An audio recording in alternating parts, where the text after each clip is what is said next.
Hey, what's up guys? Austin here, and today I want to show you the overhead microphones I use to record the drums in all my videos, which are the Earthworks SR25's. Recently I've been using them in a minimal 3-mic setup, and the results have been really great. So I'm going to give you a rundown about these microphones and give you some quick tips for how to set them up and mix them to get a really clean, professional sound. Let's go ahead and get started.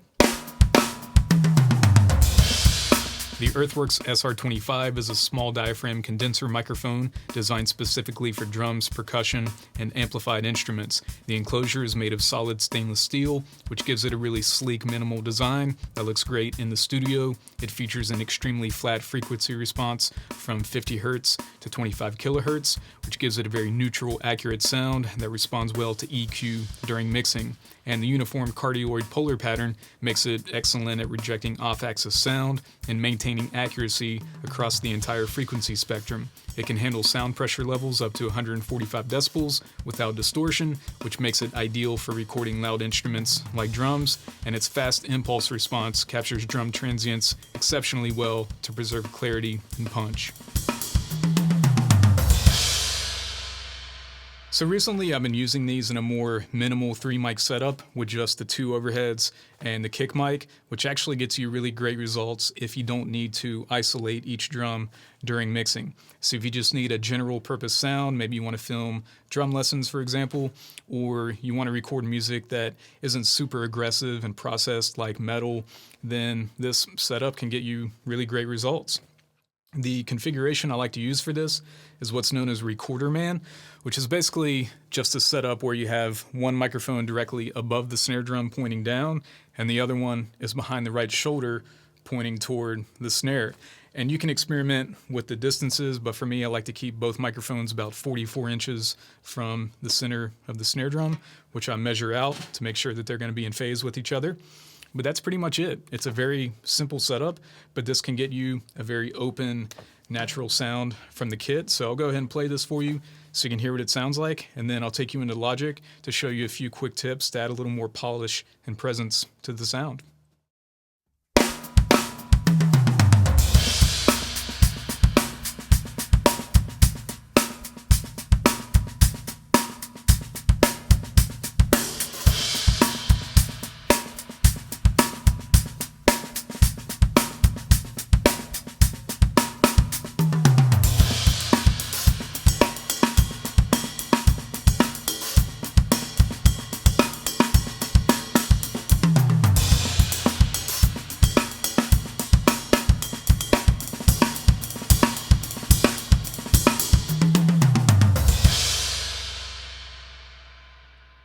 All right, here we are in Logic. You can see the 3 tracks here: overhead left, overhead right, and the kick drum mic. Now I'm not going to turn this into a full-on mixing tutorial because that's a bit too deep of a topic, but I just want to give you a few quick tips here that can have a really big impact on your sound. And the first one is phase. And this really starts before the recording while you're setting up the microphones. So what I like to do is I do a test recording and I hit the snare drum 3 or 4 times right in the center, and then I come back into Logic here and I zoom in really close on the waveforms like this. And what I'm looking for is I want to make sure that these waves are starting at the same exact time and they're flowing up and down in unison with each other. This is what's known as being in phase, and this is going to give you the best sound possible from these 2 microphones playing together. So let me go ahead and play this for you while they're in phase so you can hear what this sounds like.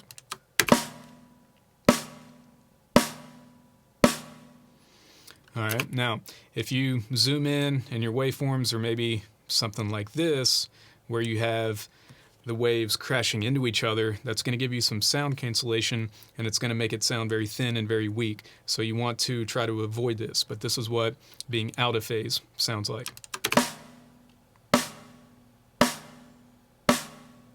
Okay, in phase.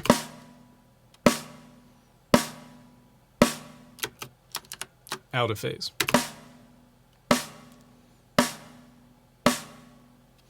Okay, so that may sound like a subtle difference, but that has a really big impact on your overall sound. So that's why it's really important to get those microphones in the right position to make sure that they're going to be in phase with each other. All right, this next thing is going to bring a lot of clarity and presence into your sound, and that is to put an EQ on the drum bus. So I have the 3 tracks here, overhead left, overhead right, and kick. These are being routed through this one track here, and that allows me to put processing on that one track so I can make really big global changes to the sound. But the one that's going to have the biggest impact is going to be this EQ here. So let me go ahead and play this for you, and I'll turn it off and on so you can hear how big of a difference this makes.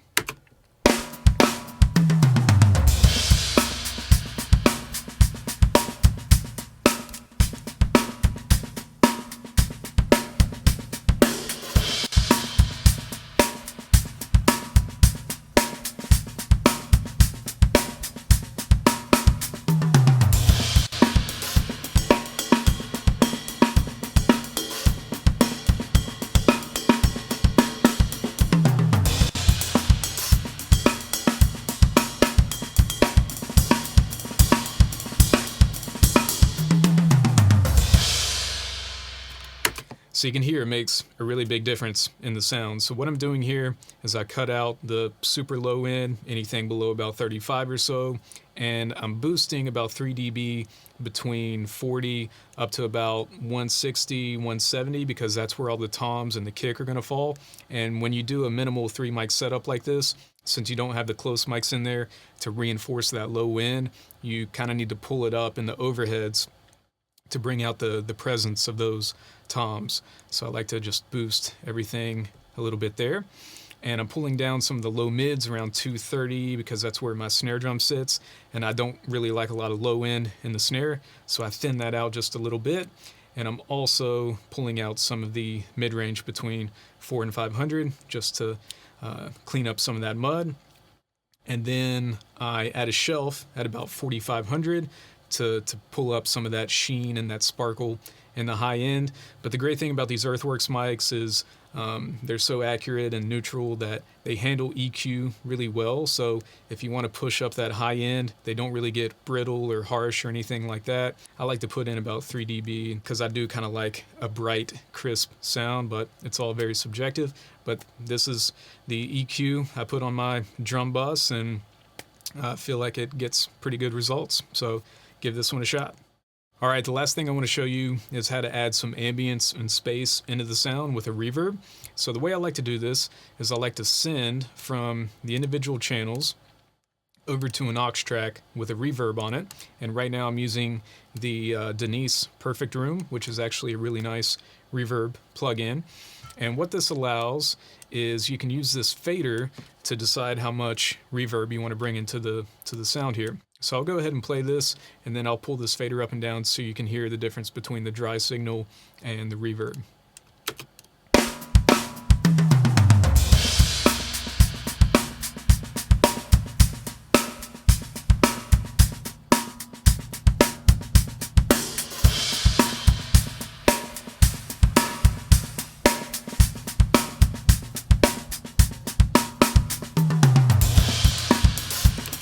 So it's very subjective on how much you want to add in there. I like to keep mine right about here.